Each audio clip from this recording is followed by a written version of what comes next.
Медициналық техниканы Қазақстанда жасап шығарған жөн. Бас қалада өткен халықаралық форумда вице-премьер Ералы Тоғжанов осылай деді.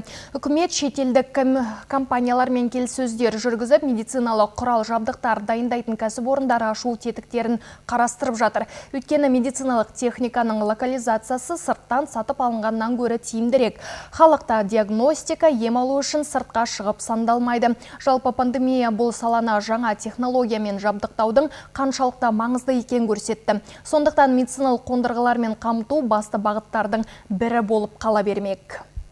Өткенде мына нейрохирургияға арнайы гамма-нор деген арнайы қойылды ғой. Бастың онкологиясын тексеруге байланысты. Бұрын оның бәрін еліміз сыртқа баратын, тек қана диагностиканың өзін сол жақтан барып соға тура келетін. Қазір ол жерде диагностика ғана емес, нақты ем алуға мүмкіндік бар. Соның өзінде мысалға 160 адам бір жылдың ішінде қазір қаралып шықты. Ол деген әрбір азаматтың шетелге бару үшін ол қаражатының өзі қаншама дүние. Ол жаққа барып жататыны бар, тамағы бар. Ол жақта емнің өзі қаншама әрбір жанұяға қаншама ауыртпалық келеді.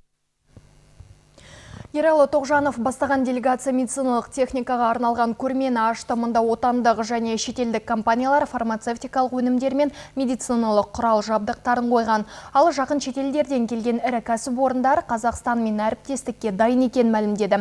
Сондай-ақ шарада қондырғыларды сатып алып, орнатудан бөлек олармен жұмыс істей алатын мамандарды даярлау маңызды. Шара 3 күн жалғасады. Денсаулық сақтау саласына қызығушылық танытқандар ірі компаниялардың баяндамаларын онлайн режимде де тыңдай алады.